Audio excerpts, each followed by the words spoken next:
We are now a multicultural Mm. world. We just are. And so we've over indexed on IQ, so our intelligence, EQ, our emotional intelligence, but our cultural intelligence is wildly lacking.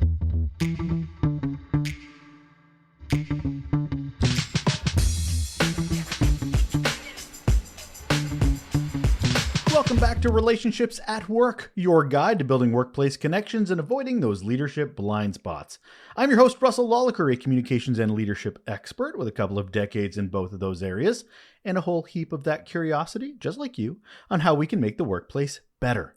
If you're a leader trying to understand and improve your impact on work culture and the employee experience, you're in the right place. A place many of us want to work, desire to work, is one that is innovative, resilient, healthy. And that only comes with diversity in backgrounds, ideas, cultures, and a lot more. Otherwise, it's homogeny, it's uniformity, and not what we as leaders are striving for or should be striving for. Diversity will always be a big topic on this show. How can it not be? How can it not be? Now, let's take a step even further when we think about immigration, when we talk about diversity, because there are a lot of barriers for immigrants when it comes to the workplace. Discrimination and prejudice. Studies find that there is vast discrimination against those that look visibly different. And don't even get me started about accents. Language challenges are also a big thing. There can be actual difficulty understanding local accents or in being familiar with workplace terminology and jargon for those immigrants. So immediately they're feeling like an other. They're feeling not included. There's also a lack of opportunities for immigrants. This is usually due to a lack of local networks. They are not as connected as those that live locally. They're unfamiliar with job searching techniques. They could be a little different based on industry, and also employer preferences for local experiences.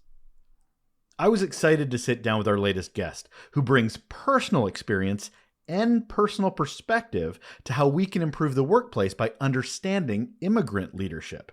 She shares what we need to understand and embrace, and the benefits of doing so to improve where we work and how our business operates, and how successful it could be. Hold on. And on the show today, we have Ukeme Awakessien Jeter, and here is why she is awesome. She's the mayor and council president for the city of Upper Arlington. For those not in North America, that's the state of Ohio in the United States, for a little geography lesson.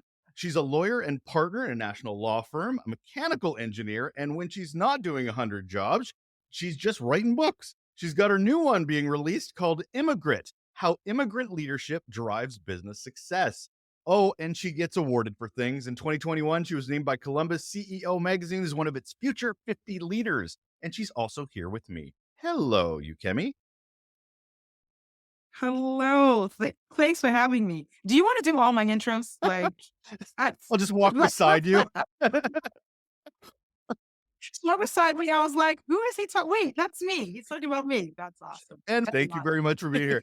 Before we get immigrant leadership, super interested in this, especially from a diversity, inclusivity standpoint and so forth. But before we get into any of that, I have to ask the question I ask all of my guests, which is, what is your best or worst employee experience? I'll go with best. I know people always think, or the worst stuff always sticks, but I will go with best. And perhaps one of my best employee experiences was when I was a project engineer. So when you are a project, if you've done any project work, you're the project lead. I mean, the buck stops with you. It's just a lot of crap that gets floated on you. And even after the project is done, it's just everyone cheers and they move on. And I remember doing this elaborate project and coming into my office like the day after, and there was this card that had been signed by everyone that touched the project on my desk. It was incredible. It's the only time I've ever gotten like a thank you signed by so many people. You usually get the boss card that says great work, that was fantastic and whatever. But to have a card, the vendors, The team members that had been on the project, or everyone had signed it, was very. Was this an organization in a culture where that would have been the norm? Or did that feel like out of left field? Wow, this is a touch of humanity I don't usually get working in this organization. It I think the company at the time was going through that transition where they were really working on employee experiences, and I hope they still do it. I have to go back and check because it's kind of involved to have your vendors and those kind of things also sign. And this was before s- people were work from home. So actually on projects, you saw everyone. I can imagine that kind of employee experience is different now because some projects are done virtually. Like, oh, my vendors were local and could sign it. So I think it was a coming of let's ratchet up this employee experience thing. So one more question to that. Now, this is something Mm, you're looking at a great experience. What I asked you knew I was going to ask you the question. So you were thinking back at such a great experience you had. What have you yeah. taken forward with you? Because obviously it still resonates with you years later to the point where it Absolutely. was the first one that came to your mind when I asked the question. So what have you taken with you over your employee, your leadership journey to with your those that you work with? Yeah. Keeping notes on while you're in the moment on something that stands out in someone's work. Mhm. We tend to give the annual review and the mid-year reviews and things like that when we lead, but instantaneous, hey, that portion where you did this, or you want to call and hey, when you chimed in and you said that, that really drove the point home. Being able to give that instantaneous gratitude and feedback is something that kind of still carries through because it matters. We get instant feedback when we're wrong, but very rarely. I once had talking about the thing I can go back to bad experience. I once had a boss that would say, "You'll hear from me when it's bad. Other than that, you're doing a good job." You Yeah. know, and that's kind of like not okay either. Where the only time I'm going to hear from my leader is when it's bad. Yeah, that's heartbreaking. But I also love the fact that you're It's talking about making sure there's humanity involved because as we know, performance reviews are all, did you do the check boxes? Are you above, below, or exceeding expectations? It's not Mhm. personalized at all. It's very much about, it's not about leadership, it's about performance, which are two kind of Yeah. different things in the corporate world. So I love that. So almost having like sort of a, in radio, we called it a bit book where you had a book with you all Mm. the time and you wrote little notes as you thought about them, but refocusing it Yes. as a leader to your colleagues, to those that report to you, going, "Oh, I got to remember to put that down." That's fantastic. I love that. Yeah. Yeah. So, we're talking about immigration leadership today. Mhm. Now, a big part of this Mhm. show is definitions.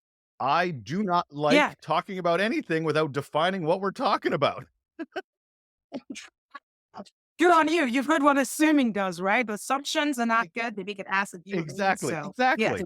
So, clarity. I don't want to dive right into this without hearing from Ukeme, who wrote the book Immigrant Leadership. Yeah. What is immigrant leadership? Yeah. Yeah. So, this, the term immigrant was this ubiquitous term that came up as I was writing the book. And it helps to take it just a step kind of behind as to where the idea from the book came up. So you mentioned I was elected to city council. When I was in 2021, it was a historic moment. First person of color, first immigrant to be elected to local government in my city, and my city was 103 years old. So this led to the honor of being asked by my alma mater to come give the commencement speech in 2022.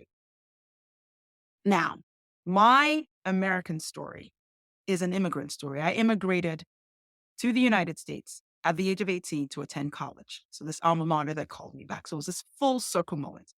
And I don't know about you, but I've never, at that point, I'd never given a commencement speech before. But you're thinking about, well, what am I going to impart on these new graduates? And you think, listen, you're full circle. I remember when I was there, hate to admit, 20 years ago, right? So 2 decades ago, I was sitting in that seat. So you've got to be personal. You got to tell your story. And my story is the immigration story. And so I'm telling my immigrant story. and how my immigrant story gave me these unique skills to be able to adapt to different situations because I have to do it all the time in the American culture.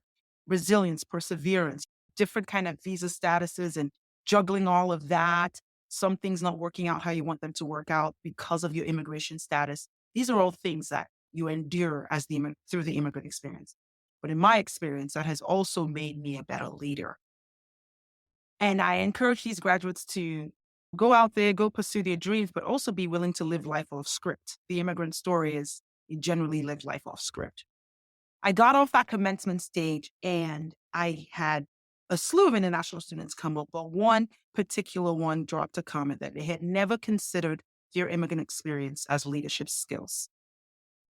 They always just kind of have heard, seen the immigrants struggle. And that s- stuck with me. And I thought, well, how is it and why is it that immigrants are not seeing themselves as leaders? What is causing that? When I'm a researcher, came to find out that only 3% of Fortune 100 CEOs are immigrants. And so once you start to see these macro reflections, you can kind of understand why an immigrant would not see themselves in leadership. Leadership doesn't reflect them. And so ImmiGrit came up as a term to coin these unique skills that immigrants possess, and that is a result of the immigrant experience. Now, immigrants are not a monolithic group by any means. We come from different socioeconomic statuses, right? Different parts of the, but the very act of moving to a country you're not from requires certain skills. Even the most resourced immigrants. So say you come here and you're the king of Persia and you have a gazillion dollars, you still have to exhibit resourcefulness. Like, where are you going to put the money? Who are you going to trust? Those kind of things. So that's how the term immigrant came about. And immigrant is this ubiquitous term to define the skill sets that are unearthed from the immigrant experience. I can't remember where I read it, but I remember seeing that you had said that business leaders specifically, are not recognizing the importance of fostering a culture itself that embraces the Yes. power of immigrant leadership. How are they failing?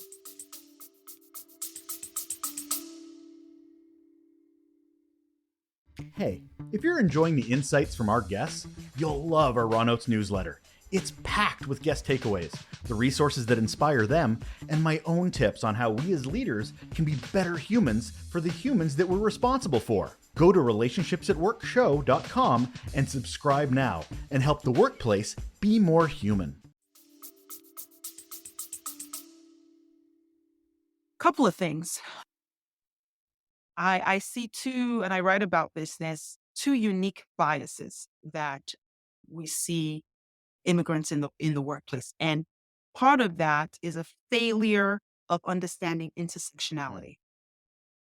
I give this example, and I give this example in my book on me being a Black woman in America. I'm a Black immigrant woman. My first MLK, so Martin Luther King Jr. holiday in the United States. I'm on campus. Obviously, it's a long weekend. I can't go back to Nigeria for this long holiday weekend. So I'm on campus. I'm strolling across campus. Up comes this reporter and says, "Hey, can we interview you?" And I'm like, "Yeah, you don't think to ask what are you interviewing me about?" Now I do. Back then I was just excited. Yeah. And this reporter asks me, "What does MLK, Martin Luther King, mean to you?" Legitimate question, right? Only problem is Nigerian, not American. And so that is US history and US Black history and not my history. I know about him because he was prominent enough that he was a world figure, but not in the way that a American would know. And I'm talking about white, Black, whatever, like the way that a Native American should know about Martin Luther King from learning from the history books. So I froze when that question was asked. And then I panicked. I said, "Hey, I'm Nigerian, but you know what? I know who MLK is." And I felt this innate pressure to justify that. Well, the similar things happen in the workplace where we miss the intersectionality of the immigrants. A, because we don't track it. We don't know who our immigrants in the workplace are. B, it's missing in our D&I discourse, right? And intersectionality is how you're different. Going back, I love how you say you define terms, but intersectionality, Kim Crenshaw is the researcher that coined this term, but it's how your different identities lap on each other so that you have compounding discrimination in the workplace. So your gender is one identity. If you're female, that's a gender compounding. You're Black, that's another compounding. You're immigrant, that's another compounding identity, right? And so where workplaces are failing is that the immigrant identity is not an intersection lens in which we compound onto other things. And so we miss them in the DEI conversation altogether. And what happens when we do that is these unique biases that I talk about. Now, there's several of them, but there's two that are prominent. The accent bias. Mm. So how things are said. We expect leaders to sound a certain way. There's and I did a like how many, I should even ask you, how many leaders have you seen that come on TV with an accent, right? Or give company-wide presentations with an accent, right? So it leads to that where we're like, hey, you can't give that presentation because, and there's countless of examples of that. And then the second is the foreign education bias. So Mm. that's unique to immigrants. So the two main or the two primary reasons people immigrate is one, for a job, and two, for education. So the category number one is for a job. Generally, they're coming with their own education from their country. Well, we tend to attach level of intelligence from where you're from or what country you're from. We don't think to ourselves, and it's tongue in cheek, but I'm like, the law of gravity is the same, whether you learn it in English, learn it in French, learn it in Swahili, right? So if an engineer is coming or a doctor, the human heart is in the same place of the body, regardless of where that human is from. But we attach the level of intelligence to our education and where the education is from. And that creates foreign education bias in the workplace. So that's where I see leaders failing. We don't see intersectionality. And so because of that, we're not able to solve for these unique biases that happen to immigrants. You've mentioned CEO here. You've mentioned sort of the C-suite executive side of things. Are we talking positional leadership, or are we talking everyday leadership when we talk about embracing immigrant leadership? Positional Okay. leadership, because positional leadership is really where you start to dismantle biases, because who we see as a Mm. leader allows us to lead in our respective places. And so this, my book, and I recognize that leadership is you can lead from where you are, was really about positional leadership, the C-suite specifically, because we tend to see a lot of immigrants lead in technical like kind Right. roles. So your chief technology officers tends to be an immigrant, right? Again, pervasive biases around where we think immigrants should be. So I guess we haven't really, I mean, I've talked about diversity, equity, inclusivity, and belonging a lot on the show from different angles and different perspectives. So I think it makes a lot of sense just to continue that conversation here a bit, especially when we need to, this sounds horrible. We need to sell this, to be honest. I mean, that's, Mm, you're educating people with your book. We need to yeah. hammer home why immigrant leadership is something that is vital for an organization. Mhm, So how do mhm, you convince those that may not be just going, well, it's working for me. What I'm already doing, our organization's profitable. Why do I need to change the yeah, way I think about DEIB within my organization? yeah, How do you get it across to people? yeah. Well, you may be profitable, but you're losing money on the table, without a doubt. And I have countless stories and case studies in the book that shows that you're missing innovation. Part of the success of an organization is how well do you lead on change? How do you innovate? And then lastly, you're also likely to miss out on sales because you're just not reflective or understanding your customer base, like who you serve. I'll just spend a minute kind of like dissecting a few of them. So the first thing is you're missing money on the table. I tell stories of Levi's jeans, for instance, right? Was a German immigrant that created that for the gold miners, right? And he did that when no one else in America had figured out how denim, what kind of clothing gold miners should wear, right? The fact that he was an immigrant, he had come, he had seen other things, he had been in another place, he understood materials from a different angle, gave him the unique advantage to innovate. The Moderna vaccine, when we were going through COVID, immigrant leadership, immigrants led on that. WhatsApp, the now communication tool that we use across the globe. It was a creation based on the fact that how can I communicate with someone across the ocean? That was the theoretical, hypothetical question that was asked in development. So I say to companies, even if you're purely a national based organization and you're not global in any way, you serve people that are not necessarily just within your nationality. And so you've got to be thinking of these things. So that's how they miss out on profitability and innovation. And then the WhatsApp example is a perfect example of how we talk about your customer base.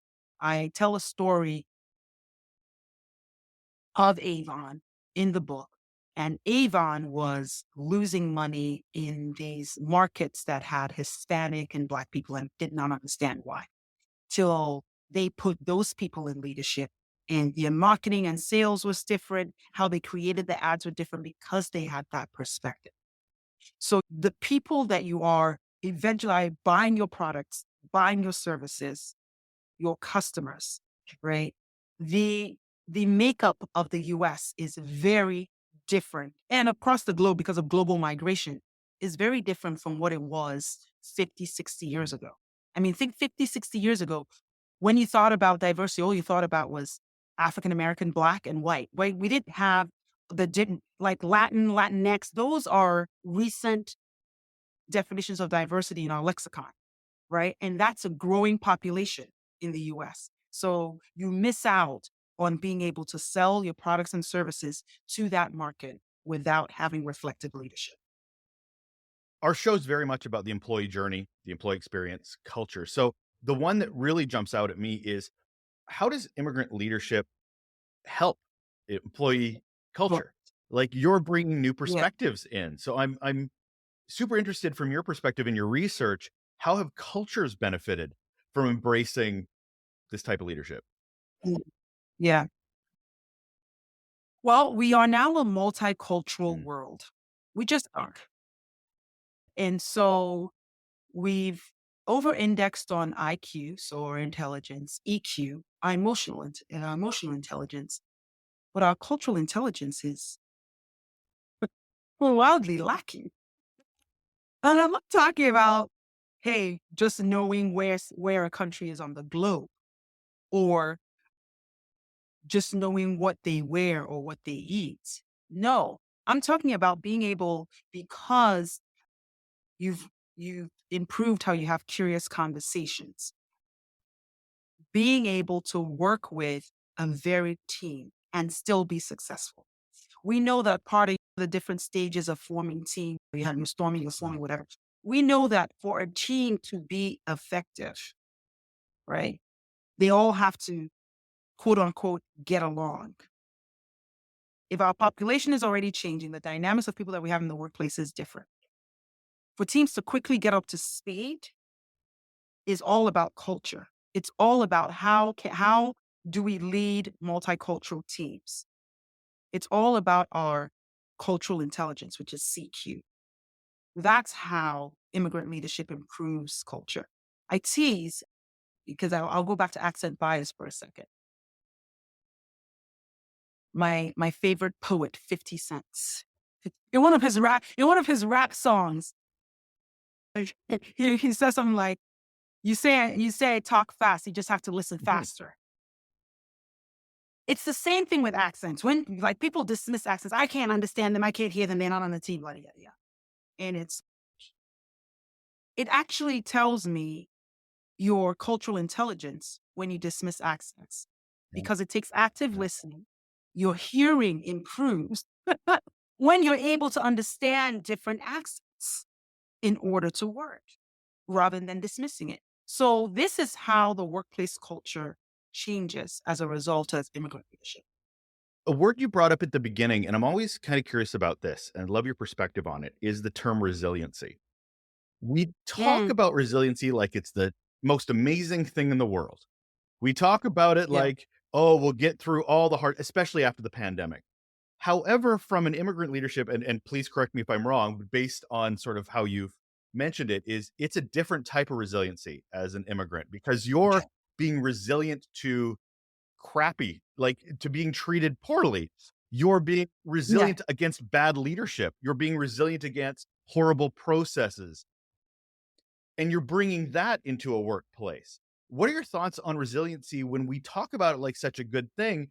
But what are we being resilient against? And do we need to yeah. be that should we Yeah. have to be? Good. Also, you hit on a thing I loved writing the most in my book because resilience is out of suffering. I actually, before I started writing and researching on it, like rejected the term resilience because you're saying I have high resilience because I have high tolerance for pain and suffering. And it's just such a weird It is. thing to Mhm. celebrate. But I came across this Amma Mostyn. She writes a book called Type R Leader. The type R is resilience. And she explores this concept of transformative resilience. And she has 6 pillars in there, and you can go pick up the book and whatever. I had the good pleasure of interviewing her for the book, and she's including the book. And that's a term I actually prefer when I think about the resilience that immigrants bring to the workplace, which is this transformative resilience. We are used to resilience being the ability to bounce back in its parochial kind of meaning.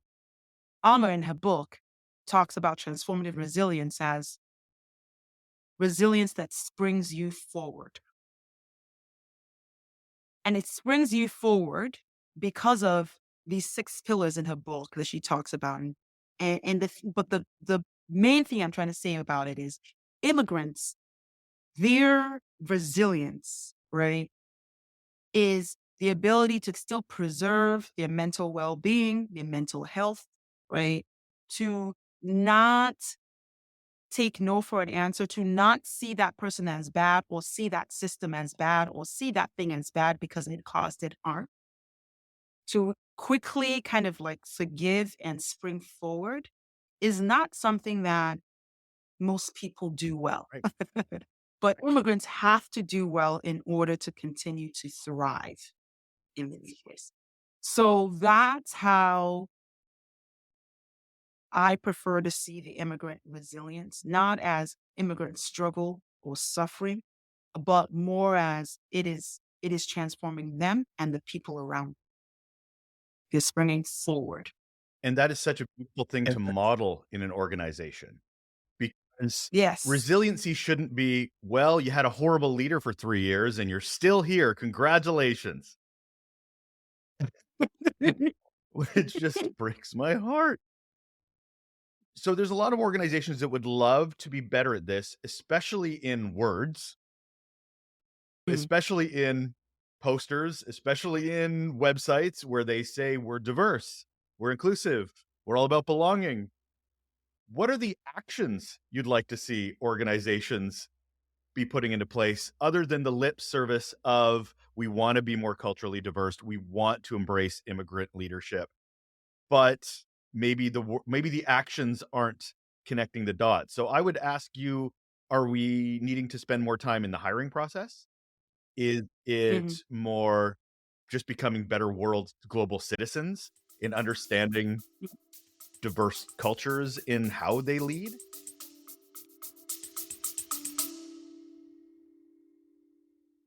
Want more from our conversations on the show? Subscribe to the Raw Notes newsletter. It's where I share top takeaways from our guests, the resources that fuel their success, and my personal insights on how we as leaders can be more human. And we need more human. Go to relationshipsatworkshow.com and sign up today to keep your leadership journey on the right path. I would say all of those things, but that's but let's start with low hanging fruit to kind of like spend your money top of the thing. A low hanging fruit would be, first of all, being apt at having curious conversations. We tend to ask a lot of why when we converse. Problem with why is that it inhibits curiosity and curious conversation. So we say things like, why do you believe that? That instantly puts me on the on fence. Why do you do things that way? Why do you just that's how we bark out our curiosity, but that's not curious conversation. How is curious conversation? So using anytime you want to use why, just start to use how. How did you become to believe that? How did you learn that way? How do you do that? See how that instantly changes and allows that person to not be on the defense, but talked with you through the process. And when you do that and you don't have any outcome of the conversation, you're not trying to convince them one way or the other, you tend to advance your relationships when you have curious conversations. That's one. There's low hanging fruit. Everyone in the organization should be able to have curious conversations. I think organizations need to invest in their leaders having cultural intelligence, like take them through multicultural workshops. I've taken some groups through this, and you can actually role play and have scenarios because people tell me sometimes, Ukeme, I'm not there yet. I haven't hired people there, or my leaders are not there. How can my leaders learn? And you can have workshop scenarios and have the role play with different, almost like the card games that you play. This happens on your team. What do you do? And have very multicultural scenarios. Those types of things improves your cultural intelligence. And then last, and the big heavy lift is your leadership development programs. And that goes a little bit also to your hiring. First of all, you got to get immigrants and diverse people into your talent pipeline. So that happens with recruiting and sourcing talent and those kind of things. And we talked about eliminating those biases. So generally, if you're interviewing someone with an accent, we are like, oh, I can find someone else, right?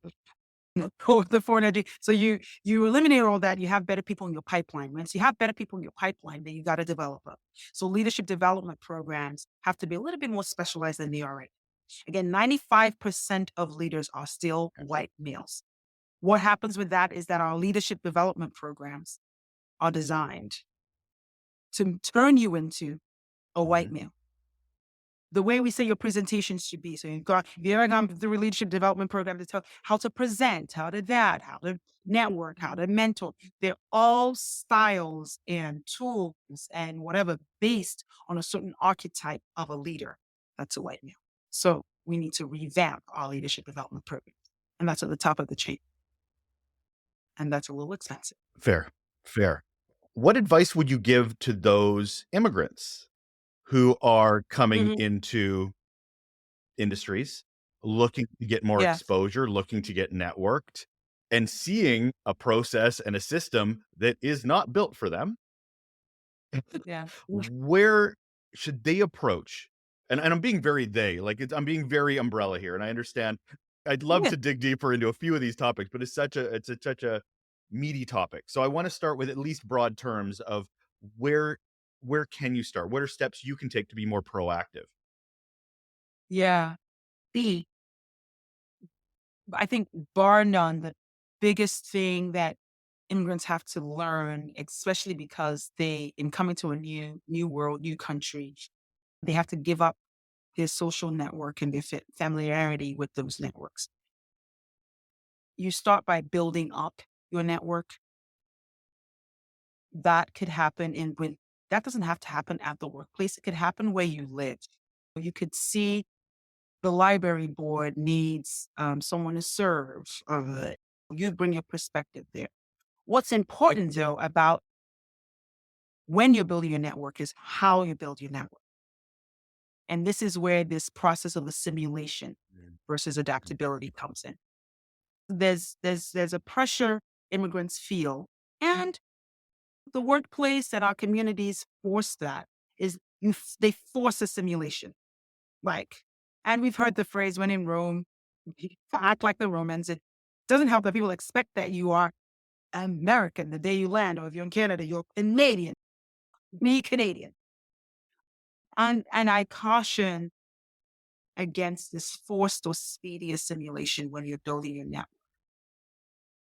Build it authentically. If you have chai tea when you have tea, don't have a coffee with someone. Invite them into your world. Have your chai tea with them. Invite them to chai tea. Invite them to your dinner in the way that your dinner is. If you guys sit on the floor, eat with your hands, show them as you are building your network, expose them to your culture and the things that are important to you and the values that you have, the meaning that you have. That's the beauty of building your network in an authentic way, uh, because you'll get frustrated in the end after you've built it on inauthentic ways. Oh, I think I have to eat a hot dog to be American, so I'm going to eat a hot dog here. And then you get there and you're like, you just start to feel and start to underperform because you are not yourself. So that's on immigrants to do that work of building a network and building it authentically. What does success look like? You wrote the book. What are we trying to achieve here? Yeah. For me, success looks like, I said the number earlier, 3% of Fortune 100 CEOs right now are immigrants. Yet 14% of the population is immigrants. 14%.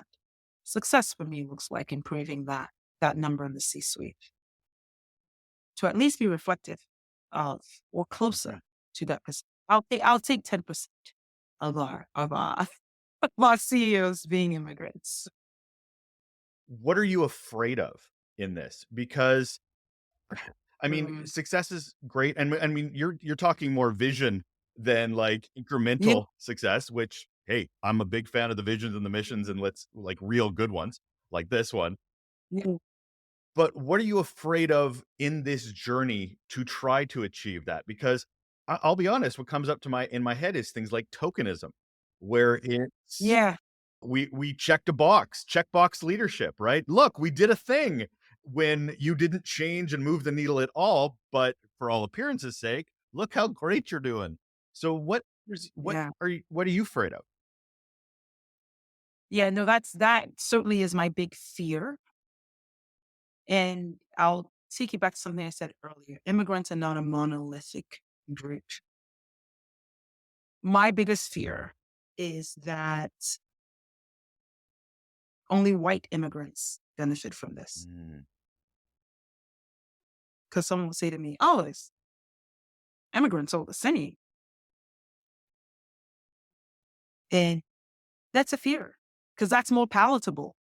I'll give a perfect example. We tend to think the British accent is smart. Mhm. Well, certain British accents are smart. There's a lot of British accents. Sure, yeah, it's true. We hear an accent, we hear a Nigerian accent or any other African country accent or a Spanish accent, and we juxtapose that with a British accent, and we're going to say, the British accent is smart. I'm good with that. And they're an immigrant, right? In the very literal definition of an immigrant, it's someone living in the country that they were not born in. So my big fear with this work is because of our deeply rooted, and especially here in the United States, history with colorism, with racism, is that we begin to see this work and it only benefits the palatable immigrants for us, which is the white immigrants. I'm also concerned a lot with Uh, socioeconomic issues because immigrants Yeah. are not Yeah. all at the same economic level when it comes to going to school, what schools they can get into based on their financial situations. Huh. How do we help those systems in order to, again, we're being pretty broad here, but I don't want Yeah. to assume that everybody coming over and anybody coming into North America, will say, who's looking to be a leader, who may be the most amazing leader, but does not have the same opportunities because of Yeah. where they're coming from. So how do you look at this? Socioeconomic dynamics Fix everything. Come on, you can me Like, fix fix it. it. We see this in community. It's not even in the workplace. We see this in the community. We see this at every strata. I think the issue for me when I look at socioeconomic dynamics is always about access. Does everyone have a fair opportunity? That's how we fix it. And access to the same opportunities, right? I mean, give an example of swimmers. Why people say, oh, black people don't swim. Well, we look at community and where were the pools? The community pools were not made for them. There's no Right. access to water for them to practice swimming. There's access to a track for them to run. That's why you see more runners, black people runners. There's access to a basketball hoop in the community park, but we didn't put a pool. We didn't put a golf course. We didn't put tennis. That's what I'm talking about. That's what levels the playing field when we think about socioeconomic issues is access to the same opportunities. Well, Ukeme, you wrote the Oh, book, so I want to ask mm, what you're most hopeful about then, because you didn't yeah. write a book just to go into this ether or the void of, well, it's a problem. It's always going to be a problem. I don't know why I wrote this thing. So what are you hopeful about of getting the message, the education Yeah. around immigrant leadership out to the world? I once had a leader that would give books to us to read, and it was always like these weekend reads. And he would say, the size of this book is intended this way, that way you can finish it on the Mm. weekend. And that stuck with me when I wrote this book because I was writing for leaders. All right. I was like, how do I write a book that they can finish in a weekend? So it's only about 224 pages. So my hope is, like, oh my God, like I have to read this. It's a quick read, get very practical tips. There's a lot of case studies in there, a lot of interviews with experts. It's written in 3 parts, and each part can be read independently. So my hope is because it is written for leaders, HR professionals, and the benefactors of it are obviously immigrants. My hope is that the two kind of audiences read the book. Immigrants, it helps them with their development, how to have conversations around their leadership development.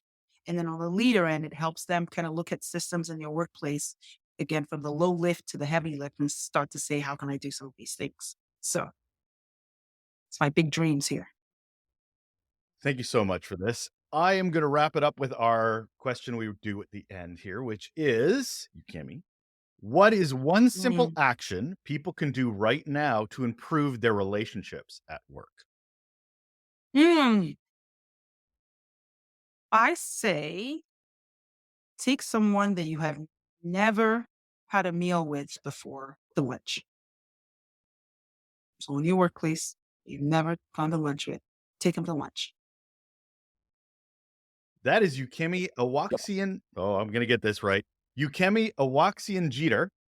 She is a mayor, Yes. council president, a lawyer, mechanical engineer.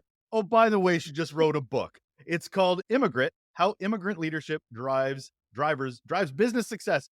I will re-edit that, I'm sure. Thank you so You're much for fine. being here. Oh my gosh, it was wow. We blew through time and covered a lot of things. Thank you so much. That's it. That's all. We are done. It is another relationships at work in the bag, in the bucket. I don't know. How do you say we're done? How do you say we're finished?